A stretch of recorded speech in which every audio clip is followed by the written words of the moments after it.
Hi, it's Janice Dru-Bennett, and today is Sunday, March 21st, 2021.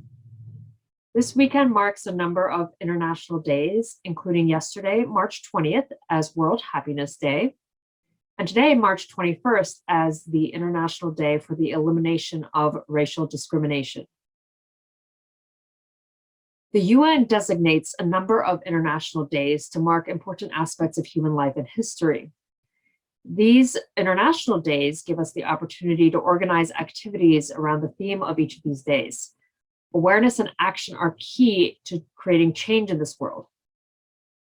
Earlier this month, we celebrated International Women's Day, and this is also International Women's Month as we think about gender inequality and how we can create more parity for women. Similarly, the International Day for the Elimination of Racial Discrimination today brings to light the increasing racism that we continue to face in many communities and think about how we can really move toward eliminating racial discrimination and ending the systems of racism. As we think about both happiness and generating more happiness for the world, and the darker side and how we can eliminate the distress and the darkness in the world, we think about what the actions we can take as individuals to be happier and healthier.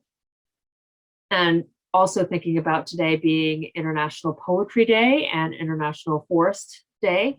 So not only are we fighting racism, but we are supporting a better climate and we're celebrating the creativity of our population and really celebrating the diversity of the world. And that's where I really align with the concept that diversity is a strength and not a threat for us, and that we really need to make the world a place where we can all thrive and take a stand against intolerance and discrimination.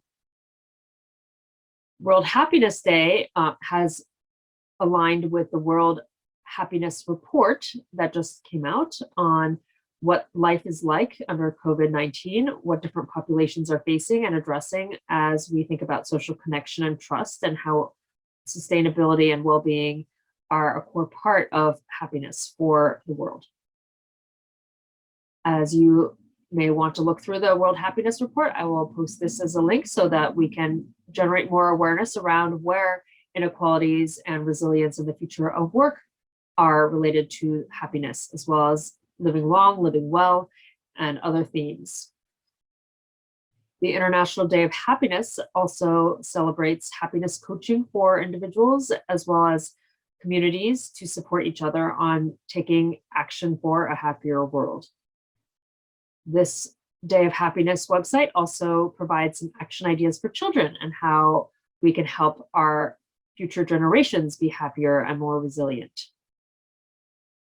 And you can also create your own happiness page with the World Happiness Foundation, which also has a trends observatory on today's news and insights around happiness in this world.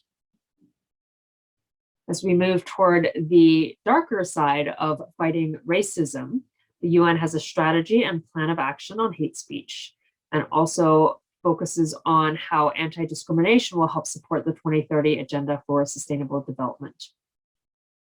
Generating awareness and speaking up, I believe, is one of the first steps to become able to move forward and to take action.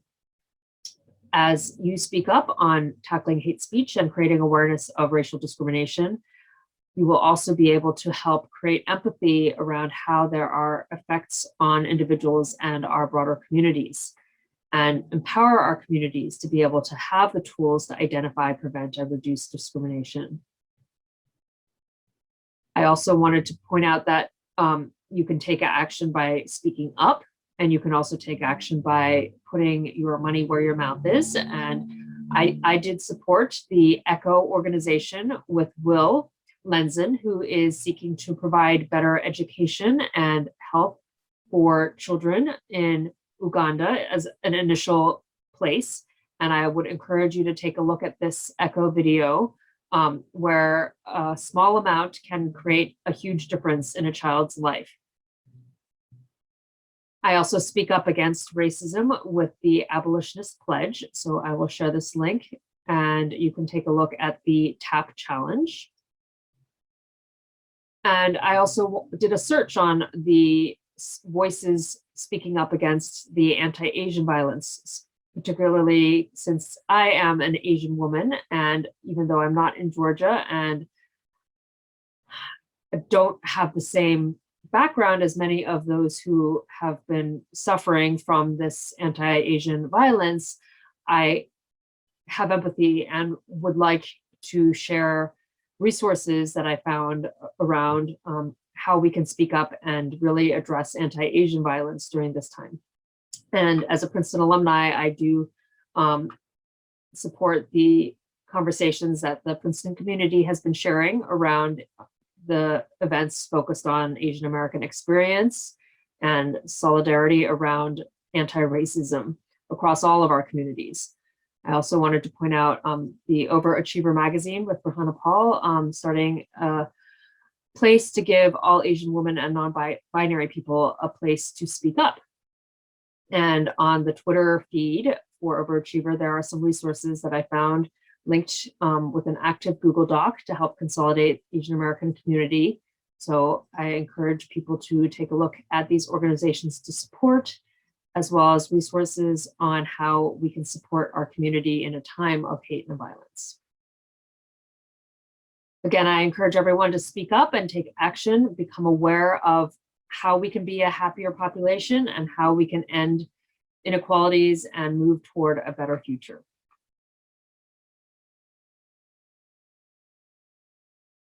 Hi, I'm Janice Dru-Bennett, and I support the Abolitionist Pledge. I invite you to join me in helping to unite people with an agenda to abolish the impacts of racism and racial inequality. Tap into yourself and into your communities and discover why becoming an abolitionist is essential to help us lift our voice along with other abolitionists. Denounce all systems and structures of racism, support the cultural and socioeconomic upliftment of communities that are devastated by racism. I invite you to join me at the abolitionistpledge.com. And when you sign the pledge, you're saying that you believe all people are born to be free of discrimination based on the color of their skin. You are saying, I will be a light to raise awareness and opposition to the darkness of racism. And I vow to collaborate to dismantle impacts of racism and racial inequality. I have seen firsthand what these impacts can do, and I invite you to join me to end the devastation and the impacts that result from racism and racial inequality.